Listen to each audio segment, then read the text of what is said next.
Email bomb ഭീഷണിയിൽ Kerala police മൈക്രോസോഫ്റ്റിന്റെ സഹായം തേടി.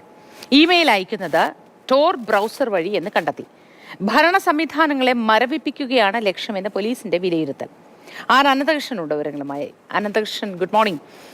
അങ്ങനെ ഏത് സൈറ്റുകളിൽ നിന്നാണ് ഈ സന്ദേശങ്ങൾ ലഭ്യമായത് എന്ന് കണ്ടുപിടിക്കാൻ നല്ല ബുദ്ധിമുട്ടുണ്ട് എന്ന് കഴിഞ്ഞ ദിവസം തന്നെ നമ്മൾ പ്രേക്ഷകരോട് ചർച്ച ചെയ്ത കാര്യമാണ്.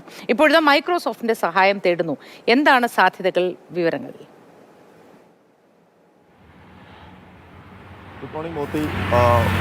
കേരള പോലീസ് ആകെ വലഞ്ഞിരിക്കുകയാണെന്ന് വേണമെങ്കിൽ പറയാം. കാരണം തുടർച്ചയായിട്ട് ബോംബ് ഭീഷണി ഉയർത്തിയുള്ള ഇമെയിലുകൾ വരുന്നു. ഇന്നലെയും വന്നു. ഇന്നലെ ഗവർണർക്കും മുഖ്യമന്ത്രിക്കുമെതിരെ വധഭീഷണി മുഴക്കിക്കൊണ്ടുള്ള മെയിലുകളാണ് വന്നത്. ഏതാണ്ട് 3-4 മണിക്കൂർ തിരുവനന്തപുരം നഗരത്തിലെ പോലീസ് മെനക്കെട്ടു എന്ന് തന്നെ പറയാം ഈ പരിശോധനകൾക്ക് വേണ്ടി. അപ്പോൾ അതുതന്നെയാണ് ഈ സംഘത്തിൻ്റെ ലക്ഷ്യം എന്ന് തന്നെയാണ് പോലീസ് കരുതുന്നത്. ഏതായാലും ഈ ഇമെയിലിൻ്റെ ഉറവിടം കണ്ടുപിടിക്കാനുള്ള ശ്രമത്തിലാണ് പോലീസ് ഇപ്പോഴുള്ളത്. അതിൻ്റെ ഭാഗമായി മൈക്രോസോഫ്റ്റിനെ ബന്ധപ്പെട്ടു. അപ്പോൾ മൈക്രോസോഫ്റ്റ് മറുപടി നൽകിയിരിക്കുന്നത് ഇത് ടോർ ബ്രൗസർ വഴി ഡാർക്ക് വെബിൽ കയറി അതുവഴിയാണ് അയക്കുന്നത്. അങ്ങനെയാണെങ്കിൽ ഈ സോഴ്സ് കണ്ടുപിടിക്കാൻ വലിയ പ്രയാസമാണ് എന്നുള്ളതാണ്. അതിൻ്റെ അടിസ്ഥാനത്തിൽ കേരള പോലീസിൻ്റെ സൈബർ വിങ്ങും ഒപ്പം തന്നെ ടെക്നിക്കൽ ഇൻ്റലിജൻസ് വിങ്ങും ഒരുമിച്ച് ചേർന്നുകൊണ്ടുള്ള ഒരു അന്വേഷണമാണ് നടത്തുന്നത്. അതിന് ഇപ്പോൾ ലഭിച്ചിരിക്കുന്ന എല്ലാ ഇമെയിലും ഒരുമിച്ച് വെച്ചുകൊണ്ട് ഒരു പരിശോധനയാണ് ഇപ്പോൾ നടത്തുന്നത്. അതിൻ്റെ ഒരു കോമൺ സ്വഭാവമൊക്കെ നോക്കി എവിടെ നിന്നാണ് വരാൻ സാധ്യതയെന്നൊക്കെയുള്ള ഒരു കാര്യം.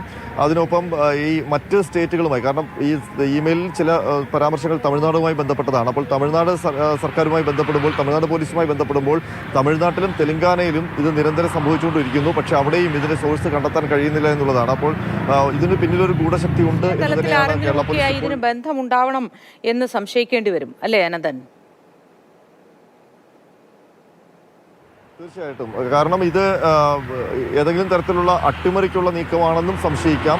അതല്ലാതെ ഇങ്ങനെ തന്നെ ചെയ്തുകൊണ്ട് വലിയ ചെലവില്ലാതെ നമ്മുടെ സംസ്ഥാന സംവിധാനങ്ങളെ ഒന്ന് കുറച്ചു നേരത്തേക്കെങ്കിലും ഒന്ന് മരവിപ്പിക്കാൻ കഴിയും എന്നുള്ളതും ഇതിന്റെ ഒരു പിന്നിലുള്ള ഏതായാലും അന്വേഷണം അതിൻ്റെതായ വഴിക്ക് നടക്കട്ടെ. മൈക്രോസോഫ്റ്റ് ഒക്കെ കാര്യം കണ്ടെത്തുമെന്ന് തന്നെ വിചാരിക്കാം.